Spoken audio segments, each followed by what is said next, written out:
우리 박수 치시면서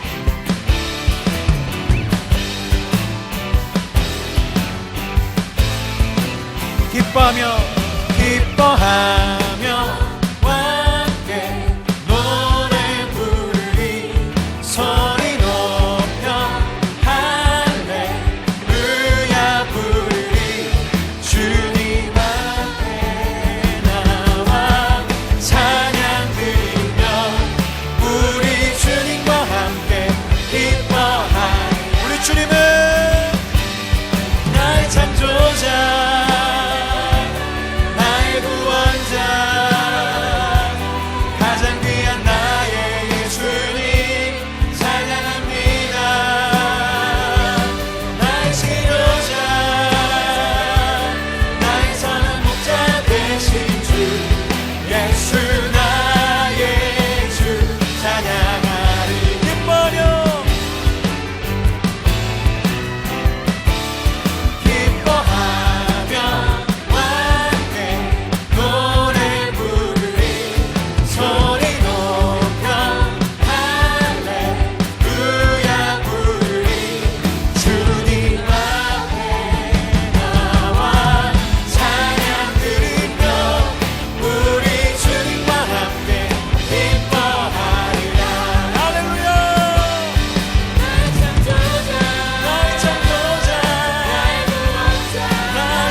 다시 한번 우리 믿음으로 선포합시다.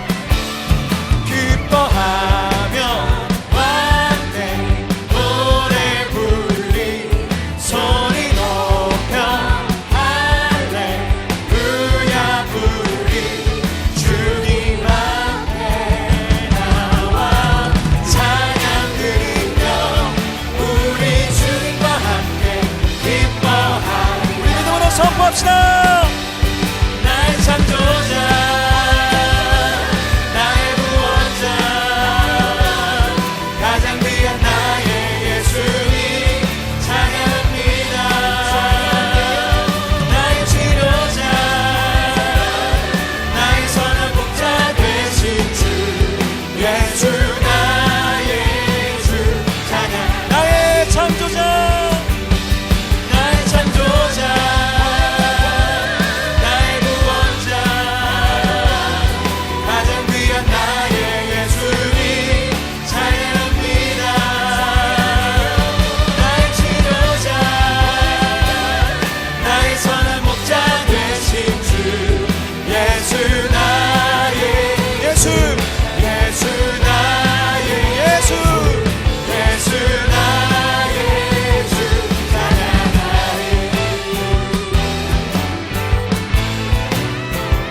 창조자 구원자 치료되신 주님을 찬양합니다. 아멘.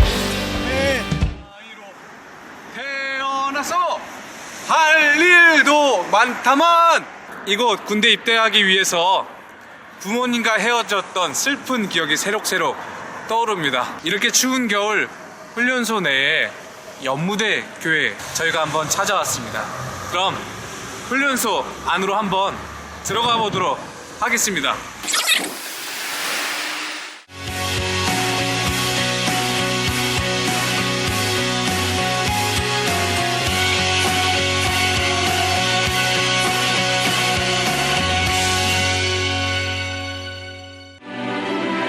충남 논산에 위치한 육군훈련소.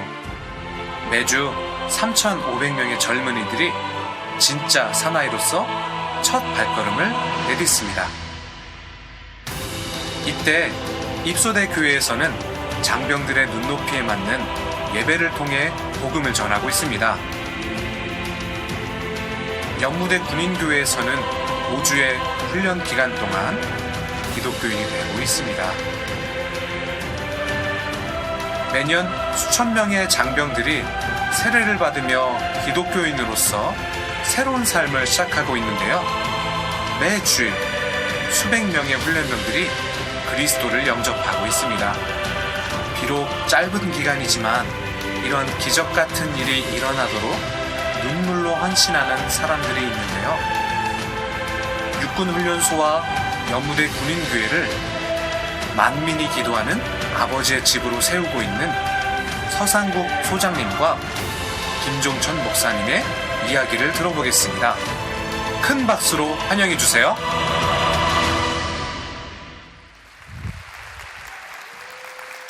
네, 어서 오세요.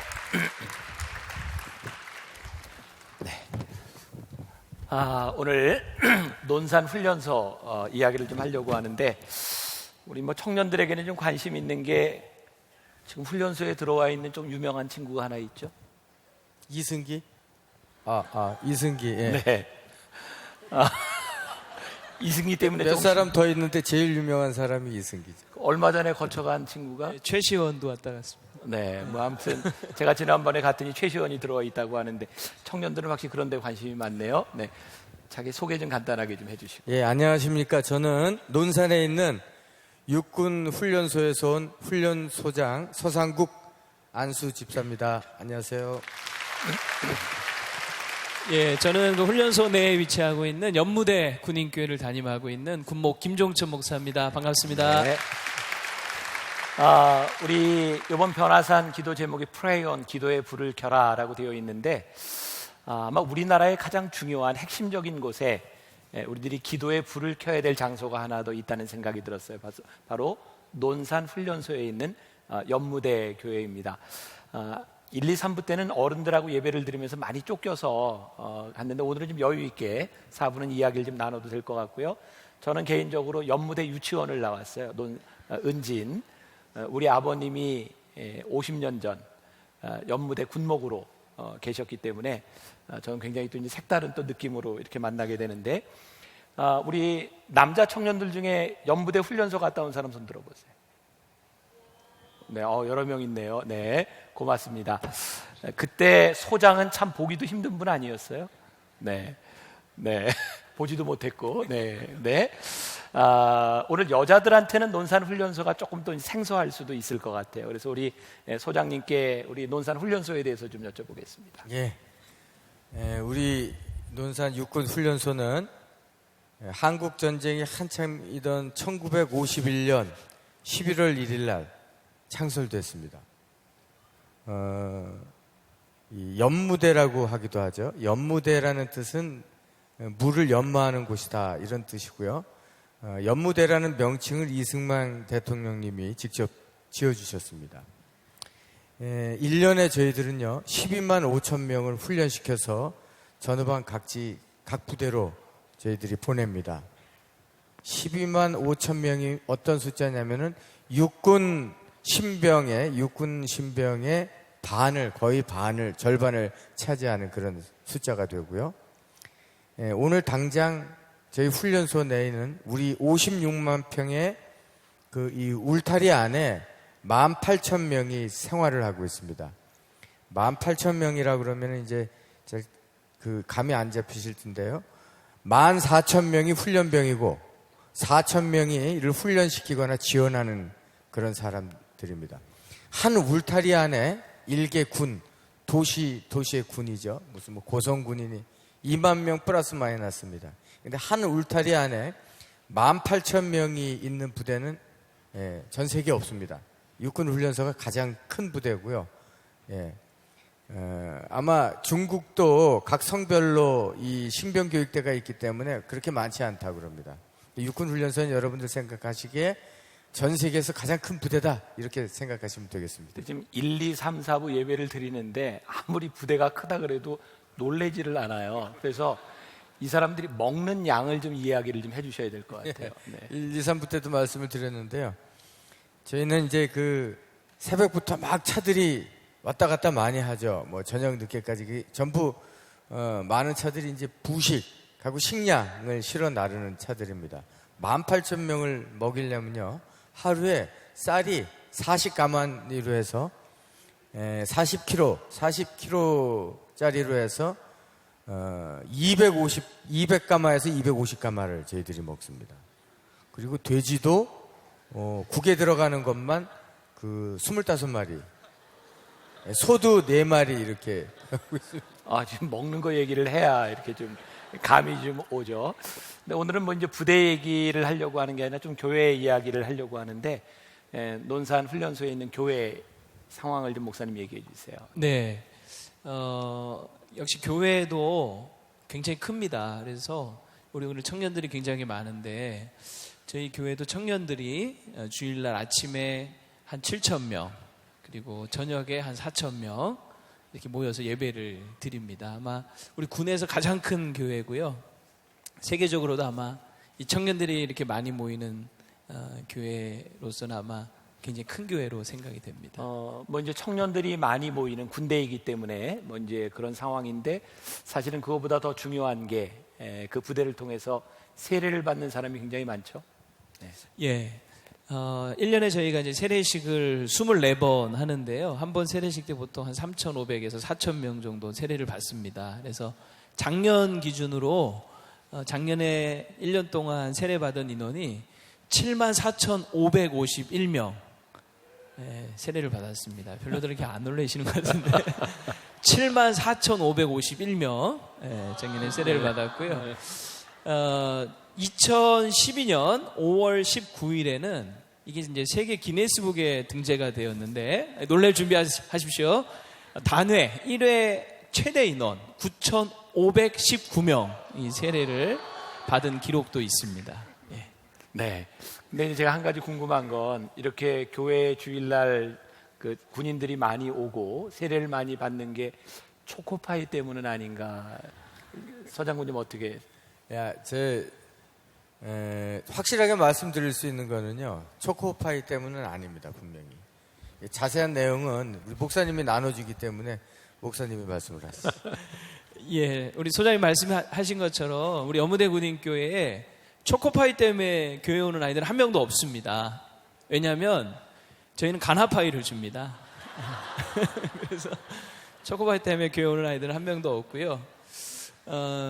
근데 그 뭐 초코파이든 가나파이든 사실 여러분들 사회 있을 때는 거의 잘 안 먹는 것들이잖아요. 저도. 근데 이 훈련 받다 보면 단계 땡기고 굉장히 힘드니까 그거 하나만 줘도 그렇게 많이 모입니다. 2개를 준다 그러면 종교를 바꿉니다. 3개를 준다 그러면 뭐 영혼을 팔 정도입니다. 이게 굉장한 거죠. 그런데 이렇게 처음에는 이 먹을 것 때문에 먹는 거 준다니까 이 배고픈 아이들이 이 교회를 오는데, 그렇게 해서라도 교회를 왔을 때 우리 아이들의, 우리 병력, 우리 그 아들들의 대부분의 공통적인 이야기가 뭐냐면, 교회가 이렇게 좋은 곳인 줄 몰랐다, 교회가 이렇게 재미난 곳인 줄 몰랐다, 이런 얘기들을 많이 합니다. 그 많은 인원들이 오는데 사실은 그 중에 한 80% 정도는요 비신자 아이들입니다. 교회를 군대 와서 처음 온 아이들, 심지어는 나는 안티크리스찬이었고 기독교를 혐오했다 하는 이런 아들들도 군대 와서 이렇게 교회를 오는 거죠. 근데 이제 재미있어서 오면, 한번 오면 또 이제 재미있으니까 또 오고 합니다. 그래서 저희가 이제 목표로 삼는 것은 뭐냐면, 재미있게 해야 되지만 또 재미를 넘어서 감동을 줘야 된다. 그리고 거기서 멈추면 안 되고 감동을 넘어서 복음을 전해야 된다. 그래서 재미를 넘어 감동으로, 감동을 넘어 복음으로. 복음의 핵심은 오직 예수 그리스도. 이 복음을 저희들은 매 예배 때마다 이렇게 전할 수 있는 기회를 지금 얻고 있습니다. 그런데 이것으로 다가 아니고요. 이 아이들이 이렇게 복음을 듣고 예수님을 만나고 은혜를 받고 나니까 너무 좋은 거예요. 그래서 이제 매 예배 때마다 이제 간증문을 써서 내는데, 보통 뭐 한 500장씩 들어오는데요.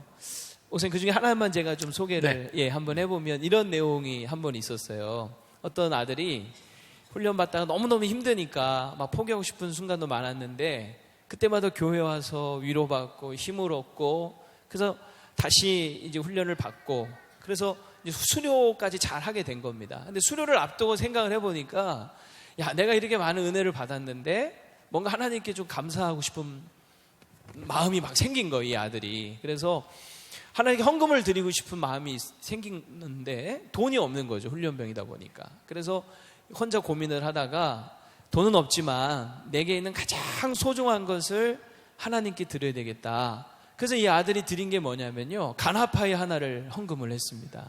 간식으로 나눠주는 그 가나파이를 자기가 먹지 않고 이거를 이제 주머니에 넣고 다니다가 헌금으로 드린 거예요. 근데 그 얼마나 이거를 주머니에 오랫동안 갖고 다녔든지 그 비닐봉지 안에서 이게 다 가루가 돼 있더라고요. 그래서 제가 그걸 받아보고 너무 눈물 나게 감동스러워서 다음 주일날 우리 다른 아들들에게 이제 얘기를 했죠. 지난주에 어떤 아들이 이런 헌금을 했다. 그랬더니요, 그 다음 주일날 막 헌금함에 가나파이가 정말 막 수북히 이게 쌓여 있는 것을 제가 보면서 정말 하나님께서 우리 연무대 군인교회를 통해서 이렇게 일하시는구나 하는 것을 느낀 적도 있습니다. 연무대 군인교회가 단순히 교회의 차원에만 머무는 게 아니라 오늘날처럼 이제 청년들이 참 교회를 가기 힘든 때, 어려운 때 교회를 찾아가는 굉장히 중요한 장소가 되었어요. 근데 오늘 사실 이렇게 이제 토크로 이야기를 나누게 된 그 계기는 우리 이제 서상국 소장님, 우리가 이제 교인이세요. 그래서 지난해 연말에 제가 신방을 갔었어요. 그 연무대 그냥 군인교회로 신방을 갔는데 거기서 몇 가지 이야기를 듣게 되었고 우리 교인들과 좀 나누어야 되겠다는 생각이 들었어요. 무엇보다도 우리 이제 개인적으로 우리 집사님 간증이 될 수도 있는데 논산 훈련소의 소장은 그렇게 장군들이 선호하는 자리는 아니라 그래요. 그런데 우리 집사님께서 일부러 이 기간을 연장해서 이 부대에 있게 된 그런 계기들이 좀 있는 걸로 알고 있습니다. 조금 본인의 간증을 좀 나눠주셔도 좋을 것 같아요. 예. 18,000명을 먹이고 입히고 재우고 훈련시키고 치료하고 이게 보통 힘든 문제가 아니죠. 저는 일반적으로 오면 12개월을 근무를 합니다. 1년. 근데 이제 조금 1년을 더 하겠다 이렇게 요청을 했어요. 그래서 지금 15개월째 육군 훈련소장을 하고 있습니다. 육군 훈련소는요, 매일 수류탄을 600발씩 무조건 던져야 됩니다. 그리고 총은요, 매일 5만 발씩 쏩니다. 조금 넘을 때가 있지만. 그러니까 항상 굉장히 위험한 그런 상황들이 있는 그런 곳입니다. 이제 그런데도 불구하고 젊은 민간 그 젊은이들을 강하게 훈련시키고 올바른 인성을 갖춘 그런 강한 용사로 탈바꿈시켜서 야전 부대로 다 저희들이 보내야 됩니다. 지금 같은 굉장히 위태로운 그런 시기에 그들이 가서 정확하게 자기 임무를 할 수 있도록 해야 우리 국가가 유지가 되는 거죠. 특히 신앙으로 더 무장을 한다면 천하무적이 될 겁니다. 뭐 그런 이유 때문에, 중요성 때문에 연장 요청을 했지만 그것도 그거지만은 지금 저희가 한 오전에, 일요일 주일 오전에 예배를 3부로 나누어서 봅니다. 7,000명이 3부로 나눠서 9시부터 1시간씩 9시, 10시, 11시 이렇게 2,000명에서 2,500명씩 교대하면서 보거든요. 이게 보통 문제가 아닙니다. 우리 만나교회는 2시간 단위로 그래도 교대되잖아요. 근데 거기는 1시간 단위로 하니까 굉장히 힘들고, 비 오면 비 맞고 춥고 뭐 더위에도 고생들을 많이 하고 교대하느라고 뭐 시간들을 다 보내죠. 제대로 예배 드릴 시간도 없고. 그래서 한국교회에서 우리 연무대 군인교회를 새로 짓고 있습니다. 지금 그 한국교회가 연합을 해서 아주 훌륭한 5,000석의 그런 연무대 새 군인교회를 지금 짓고 있습니다. 그래서 이러한 놀라운 하나님의 역사, 이런 것에 조금 도움이 될까 해서 제가 조금 더 하겠다고 그렇게. 사실 이제 고급지간으로 이런 교회를 짓기 위해서, 연무대 그 신앙을 위해서 그 자리에 있는다고 하는 것은 굉장히 쉬운 그런 결단은 아닌데, 아무튼 참 쉽지 않은 그런 결단을 하시게 되었고, 사실 저는 뭐 그런 이유가 아니라 그냥 신방을 갔다가 교회를 보면서 제가 화가 났어요. 정말 화가 나는 일이 있었는데, 그래서 오늘 그 이야기를 조금 우리 목사님을 통해서 좀 들어봤으면 좋겠어요. 네. 예.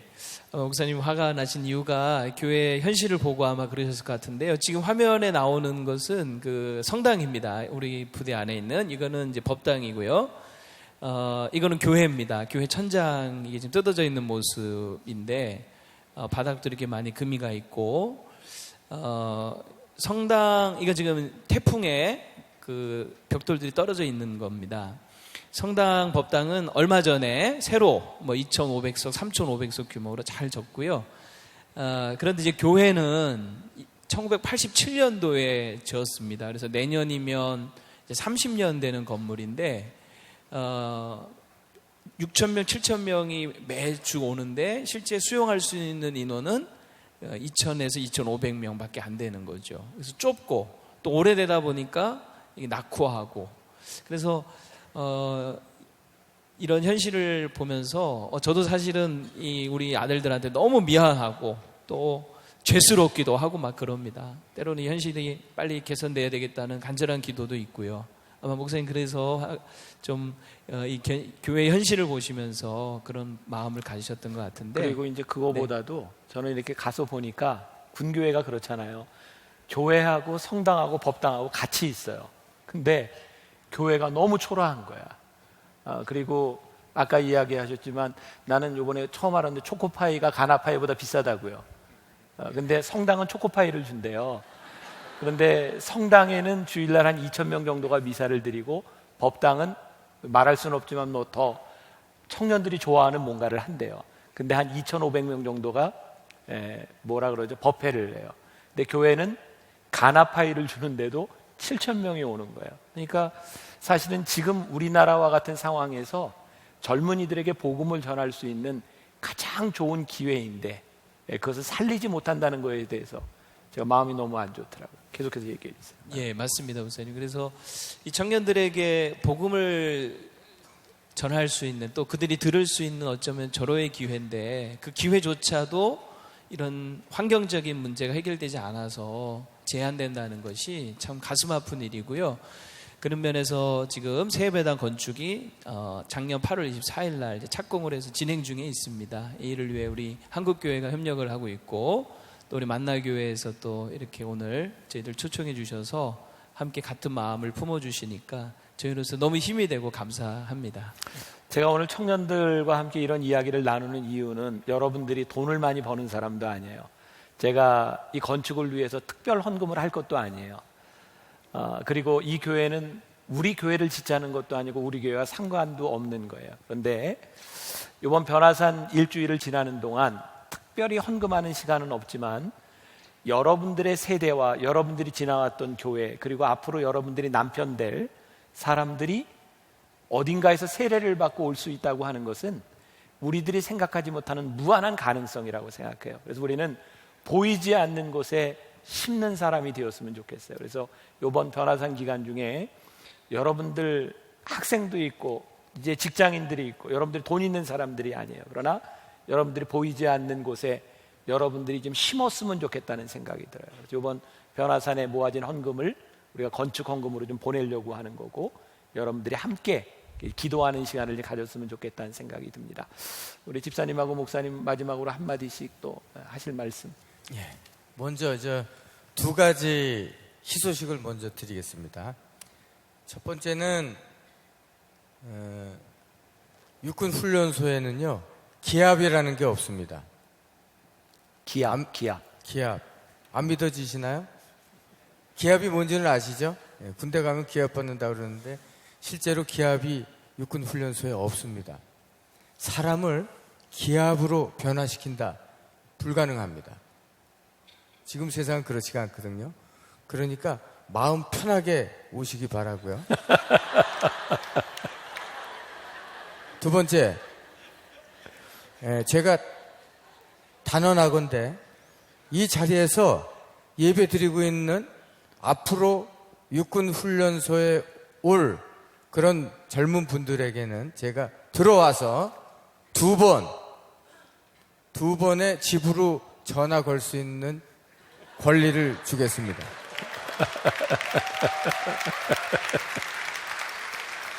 여러분 2월 14일 날 2시 반 예배 제가 참석했는데 육군 훈련소장님이 2번의 기회를 줬다. 이 얘기만 하면은 그대로 전화 2번을 주고.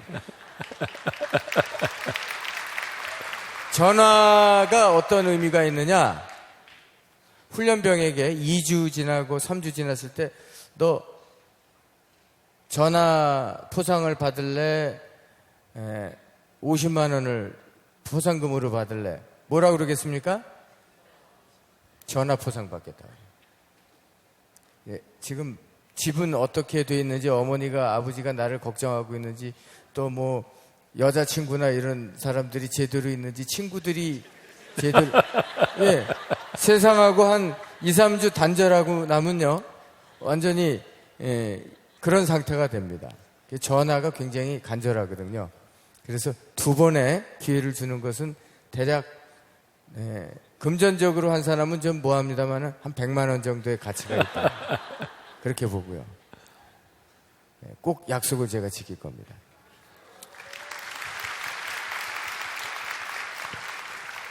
요한복음 21장 1절에서 6절을 보면은요, 이런 얘기가 있습니다. 예수님이 십자가에 못 박혀 돌아가시고요. 제자들이 어떻게 했느냐? 전부 다 주랭랑을 쳤죠. 베드로도 예외가 아니었습니다. 베드로하고 도마하고 또 몇 사람이 디베레아라는 어촌으로 도망을 갑니다. 도망을 가가지고 하던 일이 그 사람들이 뭐였죠? 고기 잡는 거. 배 빌려가지고 고기나 일단 잡자 하고서 또 고기를 잡는 일을 하죠.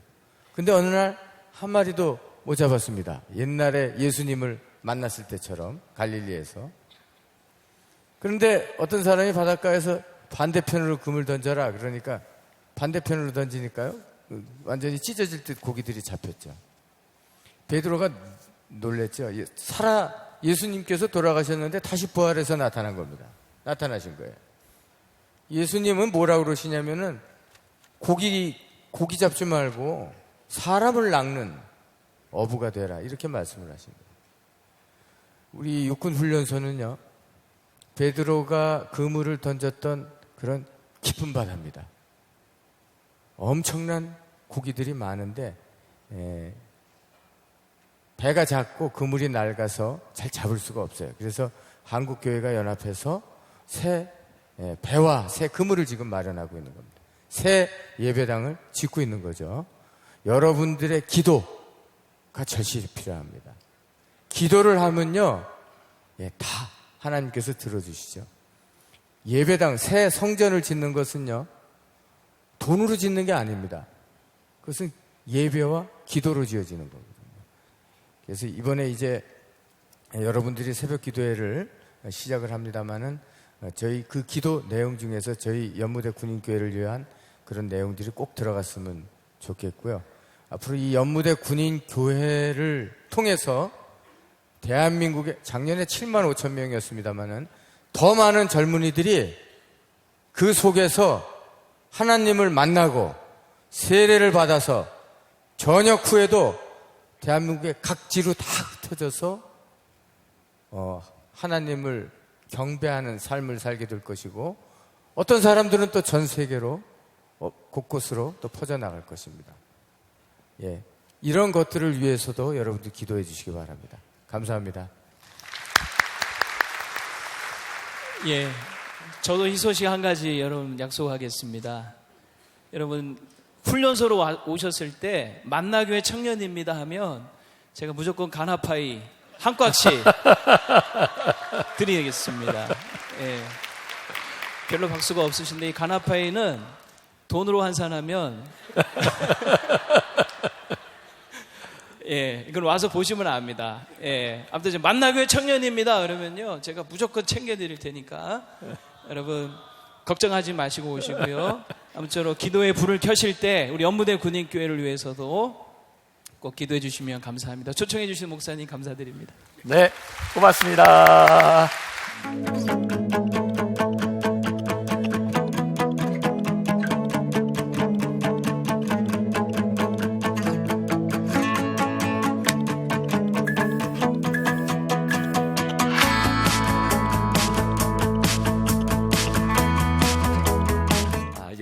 오늘부터 시작해서 7번의 말씀을 통해서 짧지만 기도에 대한 매뉴얼을 우리들이 배우게 됩니다. 오늘 첫 번째, 회복하는 능력의 치유기도, 이런 제목으로 말씀을 나눌 텐데 야고보서 5장 13절부터 16절까지 말씀입니다. 여러분들 이 묵상집 잘 활용하세요. 야고보서 5장 13절부터 16절까지 말씀. 자, 우리 같이 한 목소리로 봉독하겠습니다. 시작. 너희 중에 고난당하는 자가 있느냐? 그는 기도할 것이요. 즐거워하는 자가 있느냐? 그는 찬송할지니라. 너희 중에 병든 자가 있느냐? 그는 교회의 장로들을 청할 것이요. 그들은 주의 이름으로 기름을 받으며 그를 위하여 기도할지니라. 믿음의 기도는 병든 자를 구원하리니 주께서 그를 일으키시리라. 혹시 죄를 범하였을지라도 사하심을 받으리라. 그러므로 너희 죄를 서로 고백하며 병이 낫기를 위하여 서로 기도하라. 의인의 간구는 역사하는 힘이 큼이니라. 아멘. 여러분들 나이 또래 또 학생들은 공부하는 것을 별로 좋아하지 않습니다. 아마 우리들의 잠재의식 속에 학교라고 하는 것은 굉장히 억압의 이미지를 가지고 있는 것 같아요. 여러분들에게 한번 제가 소개한 것 같은데 김정훈 교수가 쓴 에디톨로지라고 하는 책이 있습니다. 작년인가 재작년에 나온 책인데 굉장히 좋습니다. 요즘은 에디팅의 시대다. 새로운 관점으로 보아죠. 이 책에 보면 창의성 연구에 대해서 이야기한 것이 나오는데 이런 말을 합니다. 아이들이 컴퓨터 게임을 못하게 하는 아주 간단한 방법이 있답니다. 많은 문제가 되죠. 방법은 학교에서 게임을 가르치면 안 한답니다. 아이들이. 모르겠어요. 아무튼 학교에서 가르치는 건 싫어하는 것 같아요. 학교라고 하는 말, 스쿨이라고 하는 말이 그리스어의 스콜레라고 하는 말에서 유래를 하는데 이 말은 원래 여가를 쌓는다 또는 교양을 쌓는다 이런 의미를 가지고 있습니다. 사실 공부는 우리의 삶을 굉장히 풍성하게 만들어주는데 우리들이 배우려고 하지 않아요. 신앙생활하는 여러분들에게 저는 이 교양, 우리들의 매뉴얼, 좀 배움이 필요하다는 생각을 합니다. 여러분 예수 믿으면서 기도하면서 사는 게 정상이에요? 안 하면서 사는 게 정상이에요? 기도하면서 사는 게 정상이죠. 그러면 이왕이면 기도를 우리들이 잘 해야 되지 않겠는가? 오늘 우리가 읽은 본문 말씀 야고보서는 아주 짧은 본문이에요. 총 108절로 되어 있는데 그 중에 60절이 명령형으로 되어 있습니다. 이렇게 하라. 오늘도 기도는 이렇게 하라 하고 명령하고 있어요. 오늘 말씀은 기도의 매뉴얼입니다. 그런데 오늘 기도의 매뉴얼은 뭐냐면 고난당하는 자가 있느냐? 그는 뭐 하라고요? 기도할지니라 라고 말하고 있어요. 우리들이 고난을 받는 것은 두 가지 종류가 있습니다. 하나는 우리들이 잘못해서 당하는 고난이 있어요. 또 하나는 선을 행하며 당하는 고난이 있습니다. 지금 여러분들이 고난 가운데 있다면 이 둘을 분별할 수 있는 지혜가 필요하죠. 베드로전서 2장 20절 말씀 한번 보세요. 같이 봉독해 볼까요? 죄가 있어 매를 맞고 참으면 무슨 칭찬이 있으리요? 그러나 선을 행함으로 고난을 받고 참으면 이는 하나님 앞에 아름다우니라. 만약에 우리들이 죄를 지어서 고난을 받는다면 그거는 그런 거예요. 그런데 우리들이 만일 선을 행함으로 인하여 고난을 받는다면 이것은 아름다운 일이다. 중요한 것은 우리들이 죄로 인하여 고난을 받든 선행을 행하다 고난을 받든 똑같은 매뉴얼이 있어요. 그때 기도하라는 거예요. 만약 우리들이 죄를 행함으로 인해서 고난을 받을 때 기도하면 어떤 유익이 있는가? 기도함을 통하여 우리들의 잘못을 보게 돼요. 그리고 회개하게 됩니다. 이 회개함으로 인하여 우리들에게 해결될 수 있는 고난의 문제가 있는 거죠. 요한일서 1장 9절에 보면 이런 말씀이 있어요. 만일 우리가 우리 죄를 자백하면 그는 미쁘시고 의로우사 우리 죄를 사하시며 우리를 모든 불의에서 깨끗하게 하실 것이요. 자, 여러분들이 죄로 인하여 고난을 받을 때 기도하면 죄의 문제가 해결이 된다. 자, 시편 50편 15절의 말씀을 보면 환난 날에 나를 부르라. 내가 너를 건지리니 내가 나를 영화롭게 하리라 그랬어요. 자, 여러분들이 이유 모르는 고난을 당하고 있어요. 여러분들은 학업으로 인하여 직장에서 또 관계적으로 고난을 당하고 있는 사람이 있는지 몰라요. 그때 하나님이 뭐라고 말씀하세요? 내가 나를 찾고 부르짖으라. 그러면 어떻게 하리라? 너로 영화롭게 하리라. 사실은 고난에 대한 문제가 아니라 우리들이 고난 속에서 기도하지 않는 게 문제인 거죠. 우리들에게 잘 알려진 이야기인데 여러분들 홀리데이 인이라고 하는 호텔 체인을 알죠? 알면 안다, 모르면 모른다. 홀리데이 인 알아요? 네, 그 창업자가 캐먼스 윌슨이라는 사람입니다. 캐먼스 윌슨은 아주 평범한 직장인이었다 그래요. 근데 어느 날 그 직장에 출근하게 되었을 때 책상 위에 해고 통지서를 보게 됩니다. 남 얘기 같지 않죠? 내가 전혀 생각하지 않았던 이 사람에게 분노가 생겼어요. 분노는 복수심으로 갑니다. 불행한 것은 이 분노와 복수심은 아무 일도 하지 못하게 하고 그 사람을 폐인으로 만든다는 거죠. 어느 날 아내에게 이렇게 이야기를 합니다. 나는 죽고 싶노라고. 나는 모든 노력을 다해봤지만 내가 할 수 있는 일이 없다고. 그때 신앙인이었던 아내가 캐몬스에게 이렇게 말을 합니다. 여보, 당신이 한 가지 시도하지 않은 게 있어요. 이 상황과 문제에 대해 당신은 진지하게 하나님께 기도해 보지 않았어요. 캐몬스는 그때부터 기도하기 시작합니다. 그리고 기도하면서 자기 속에 있는 분노와 자기가 가지고 있던 패배의식이 사라지는 걸 느끼게 돼요. 그리고 그는 자기의 집을 저당 맡기고 작은 사업을 시작합니다. 건축업을 시작했어요. 잘 사업이 되면서 출장을 다니게 되었는데 그는 출장을 다닐 때마다 고민하게 됩니다. 거룩한 불만족이죠. 왜 모든 호텔들이 이렇게 지저분하거나 비싼가? 그래서 그는 꿈을 꿉니다. 가정과 같은 깨끗한 그러나 싼 호텔을 만들 수는 없을까? 그의 불만족이 홀리데이인이라고 하는 체인을 만들게 됩니다. 특별한 사람의 이야기인가요? 그가 특별한 일을 했을지 모르지만 이것은 특별한 사람의 이야기가 아니라 우리 모두의 이야기입니다. 우리들의 삶에 분노와 패배의식, 고난이 있을 때 우리는 하나님 앞에 기도하는 방법을 배워야 합니다. 기도가 하나님과 우리들 사이의 대화라고 한다면 우리들에게는 대화의 기술도 필요합니다. 그래서 오늘부터 7번째 말씀을 통해서 우리는 하나님과 기도로 대화하는 기술을 배우게 되는 거예요. 여러분들에게 묻습니다. 이번 변화산 기간 동안에 여러분들이 이 대화의 기술, 기도의 방법을 배우는 게 유익하겠습니까? 안 배우는 게 유익하겠습니까? 그러면 배우기 위해서 변화산 기도회에 나와야 되겠어요? 안 나와도 되겠어요? 나와야 되겠죠. 저는 여러분들 인생에 굉장히 중요한 시간이라고 생각해요. Pray on. 여러분들의 인생에 기도의 불을 켜는 것은 너무너무 중요한 일이라고 생각해요. 오늘 우리가 읽은 본문 말씀 가운데 13절에 보면 너희 중에 고난당하는 자가 있느냐 그는 기도할 것이요 즐거워하는 자가 있느냐 그는 뭐하라고요? 찬송할지니라. 근데 우리들이 이거 잘 못하는 거예요. 고난당할 때 기도도 잘 못하고 즐거운 일이 있을 때 찬양도 잘 못하는 거예요. 여러분, 찬양은 하나님께 대한 감사고, 감사는 우리가 감사할 일이 하나님께로부터 왔다고 하는 믿음의 고백입니다.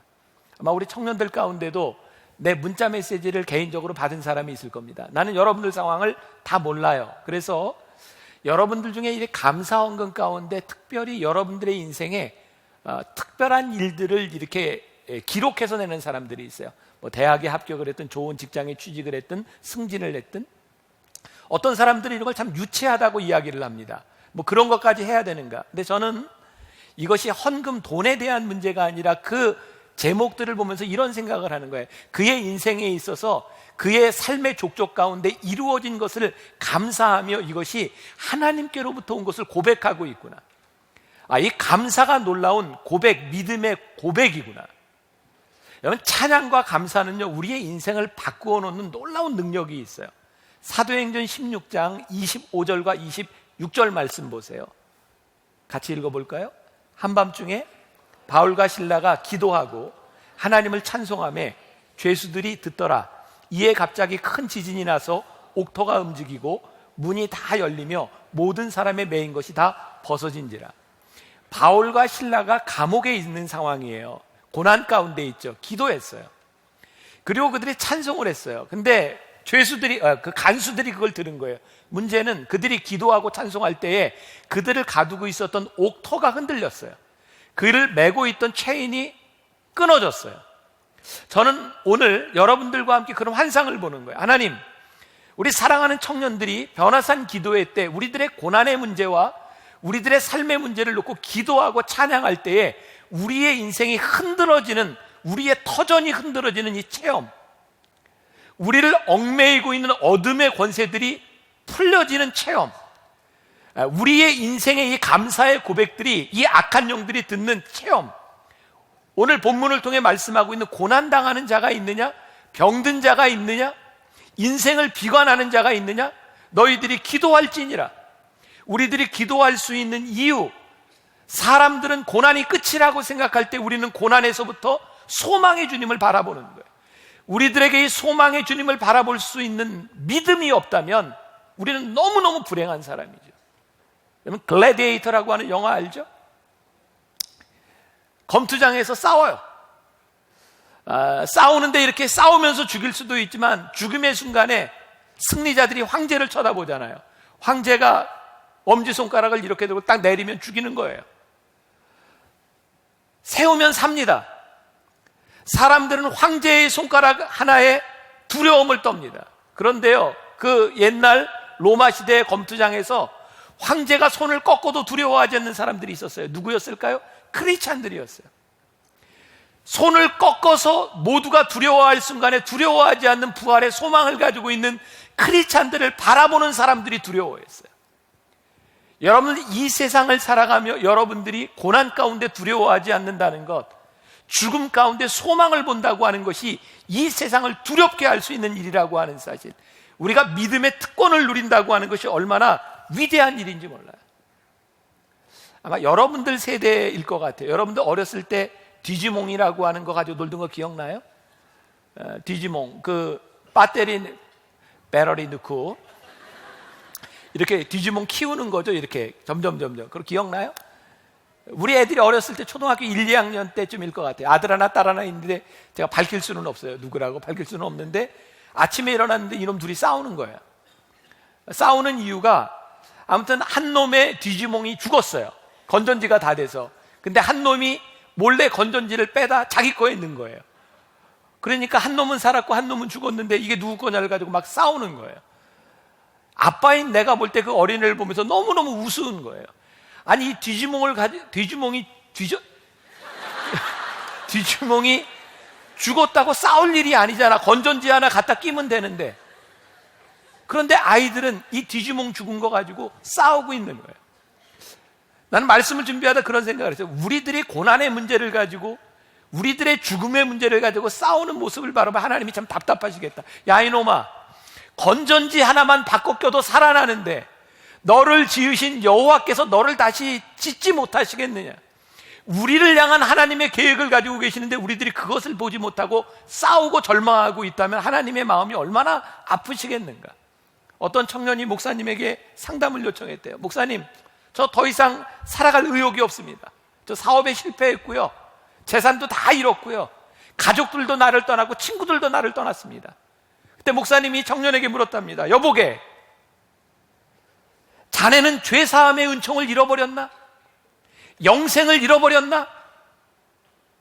자네에게 신앙이 있잖아. 자네가 잃은 건 의욕을 잃었을 뿐이야. 죽는 것이 아니라 사는 것, 하나님의 관점으로 우리들의 인생을 다시 보는 것. 기도는요, 우리들이 인생을 살아가면서 내 관점으로 내 인생을 보았던 것을 하나님의 관점으로 다시 보도록 바꾸어 놓는 것이 기도예요. 우리들이 고난 가운데서, 질병 가운데서 기도할 수 있는 것. 오늘 여러분들이 젊은 나이지만 혹시 여러분들 가운데 질병으로 인하여, 고난으로 인하여 고통당하는 사람이 있습니까? 성경은 우리들에게 기도하라고 말씀하세요. 그런데 기도의 매뉴얼, 우리들이 이 질병의 문제를 놓고 기도하는데 우리들에게 좀 고민이 생기는 거예요. 왜냐하면 점점 의학이 발달되면서 기도하지 않아도 낫는 병들이 많아요. 이 병을 가지고 기도할 것이냐, 약을 먹을 것이냐, 제가 여러분들에게 조금 설명을 하고 싶어요. 제가 미국의 병원에서 일을 할 때예요. 채플린으로 일을 하는데 제가 일하던 병원은 굉장히 큰 병원이었어요. 채플린이 18명이나 되는 그런 병원. 근데 그 병원에서 실험을 했어요. 과연 채플린들이 가서 기도하는 것이 얼마나 효과가 있느냐 없느냐를 증명하기 위해서 동일한 그룹의 환자들을 둘로 나눠놓고 한 병동에는 한 교회에서 환자들에게 이야기하지 않고 계속 중보기도를 한 거예요. 한 그룹은 치료만 했어요. 놀랍게도 중보기도를 했던 환자들이 동일한 그룹에서 놀랍게 치료의 효과들이 나타나는 거예요. 여러분, 우리들의 기도는요, 우리들이 그냥 하는 게 아니에요. 우리들이 죄의 문제와 혹시 우리들이 고난을 당하는 질병의 문제들이 죄로 인한 것이라면 하나님과 우리들 사이에 막힌 담이 허물어지면서 죄의 문제가 해결되면 우리들의 병이 낫습니다. 여러분 믿습니까? 여러분 우리들의 기능적인 문제가 아니라 죄의 문제라면 기도는 우리들의 병을 낫게 하는 능력이 있습니다. 또한 우리들이 약을 먹고 우리들이 치료를 받는데 정말 중요한 것은 우리에게 생명을 주시는 하나님께서 우리들의 세포를 살리는 능력도 기도로 우리를 회복시키는 능력도 우리들에게 주신다는 거예요. 그래서 우리들이 병원에 다니면서 치료를 받는 것 좋은 일이에요. 치료 받아야 합니다. 그러나 기도하는 우리들에게 하나님의 능력이 더해질 수 있다는 것은 놀라운 일이고요. 그리고 여러분들이 기도하면서 하나님을 시험하지 말라. 예를 들어서 요즘은 페니실린 항생제들이 얼마나 좋은지 몰라요. 두통약도 잘 나와요. 우리들이 약을 먹고 나을 수 있는 건 약을 먹고 낫는 게 지혜로운 일이에요. 왜? 하나님께서 우리들에게 주신 선물이기 때문에 그래요. 그래서 종종 기도하면서 병을 고친다고 세상의 약을 쓰지 않는 것은 아주 잘못된 신앙의 모습이에요. 왜? 하나님께서 우리들에게 주신 모든 것이 선하기 때문에 감사함으로 받으면 버릴 것이 없어요. 그러니까 우리들이 믿음의 눈으로 보느냐 보지 않느냐의 문제죠. 일부 무식한 신앙을 가진 사람, 이런 사람들이 있어요. 내가 영월에서 목회할 때 전도사로 있을 때였는데 영월에서 버스를 타고 1시간쯤 들어가야 돼요. 그러면은 목회지까지 가는데 수라리 고개라고 고개가 정말 이렇게 돼 있어요. 거기를 이렇게 한 40분 가까이 고개를 돌아서 이렇게 도착하면 그 당시 우리 집사람이 아이를 가지고 입덧을 굉장히 심하게 했어요. 내리자마자 계속 토해요. 동네 사람들이 우리 집사람을 보면 입덧마귀가 들었다는 거예요. 그 동네 사람들은 머리가 아프면 두통마귀가 들었다는 거예요. 나는 참 신기했어요. 두통마귀가 아스피린 하나에 도망가. 입덧마귀가 아기를 낳으면 없어져. 여러분 이건 입덧마귀도 두통마귀도 아닌 거예요. 우리들의 몸은요 기능적으로 잘못될 수 있는 부분들이 많이 있어요. 그러니까 우리들이 하나님께 기도하며 이것도 분별해야 되는 거예요. 우리들의 영적인 문제와 죄의 문제라면 하나님 이 죄의 문제가 해결되게 하여 주옵소서. 우리들이 기능적인 문제라면 이 치료의 과정들을 통하여 우리들이 하나님께 기도하며 나아가는 거예요. 이 중에도 또 의사나 의대 다니는 학생들이 꽤 있을 텐데 기분 나빠하지 말고 잘 들으세요. 벤자민 프랭클이라고 하는 사람이 이런 말을 했어요. 치료는 하나님이 하시고 치료비는 의사가 번다. 공감이 안 되세요? 의사가 아무리 뛰어나도 생명을 만들 수 있는 능력은 없어요. 우리들이 치료하며 우리들이 살아가지만 이 생명의 주관자가 하나님인 것을 우리들이 믿고 우리들이 기도하는 거예요. 저는 지금도 기억하는 게 우리 교회 의사 중에 하나가 명의로 소문난 분이었어요. 대학병원에 소화기내과에 있는 분인데 병원을 개원하게 돼서 그때 저에게 기도 편지를 보냈어요. 이분이 이런 꿈을 꿨어요. 저는 이 병원을 시작하면서 교회 같은 병원이 되었으면 좋겠습니다. 육신을 치유할 뿐만 아니라 영육을 강건하게 하는 병원이 되기를 소원합니다. 사실 어제 제가 그제 갑자기 또 요로결석이 왔어요. 그 병원에 가서 제가 치료를 받고 다행히 쉽게 이제 빠져서 오늘 건강하게 여기 있는데 제가 그분에게 이렇게 치료를 받으면서 그때 거의 10년 전이죠. 그때 그 기도 제목을 기억하냐고 그랬어요. 교회 같은 병원이 되기를 기도했던 그분이 저에게 이런 얘기해서 목사님 정말 꿈 같은 이야기인데요. 제가 병원 진료를 하면서 정말 하나님이 영혼을 치유하게 하셨어요. 그분은 병을 가지고 온 사람들과 함께 기도해요. 저는 이 병을 바라보면서 우리들이 하나님 앞에 기도할 수 있는 것, 하나님은 모든 것의 주관자가 되시고 우리를 치유할 수 있는 능력이 있으심을 우리들이 믿으며 기도하는 거예요. 여러분들의 문제가 해결될 때 여러분들의 질병의 문제도 우리들이 나음을 얻을 수 있는 거예요. 또 하나 중요한 것은 우리들이 기도하는 이 치료의 과정이 중요하다는 거예요.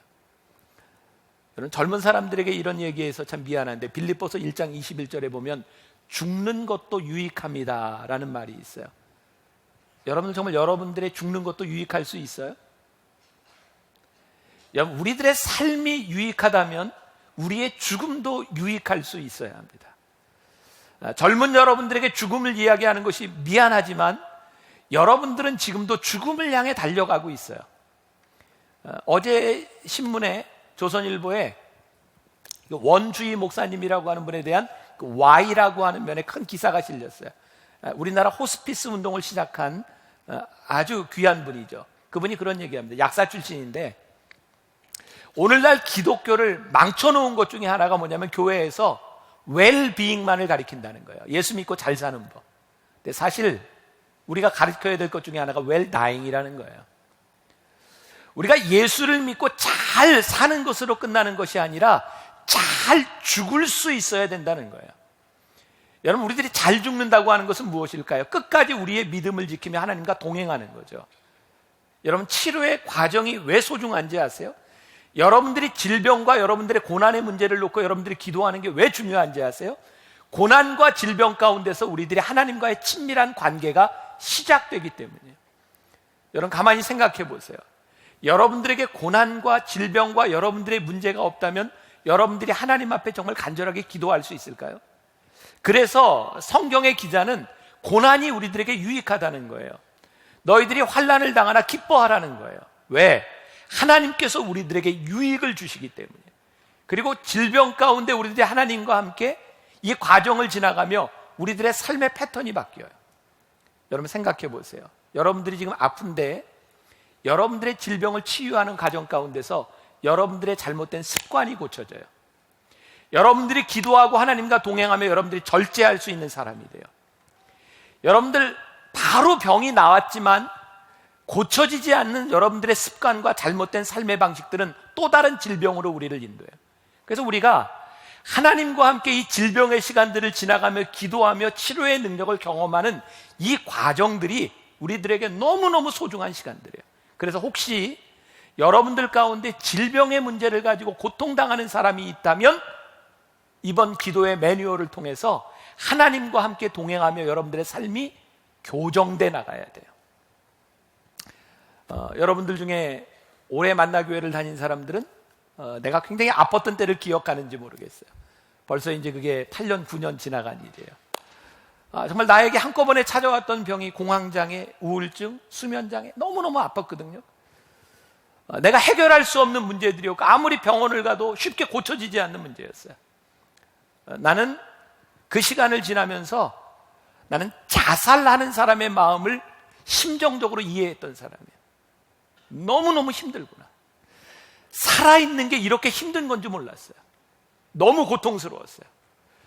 그리고 설교를 하기 위해서 저 자리에 앉아 있을 때, 내 시간에 설교하러 나올 때에 2년 반 동안 설교하는 도중에 공황장애가 찾아오면 어떡하나는 두려움 때문에 정말 간절하게 기도하고 서지 않으면 안 되는 너무너무 힘든 시간들이 저에게 있었어요. 그때 저는 매월 한 번씩 2박 3일 동안 기도원에 갔어요. 기도원에 가서 하나님께 기도하면서 아무리 기도해도 이렇게 나아지지 않는 병 가운데서 깨달은 것이 있어요. 여러분들 중에 혹시 공황장애나 우울증 앓는 사람 있으세요? 공황장애나 우울증 가지고는 죽어도 안 죽습니다. 죽을 것 같지만 안 죽어요. 하나님이 저에게 깨닫게 하신 거예요. 네가 병 때문에 죽지 않는다.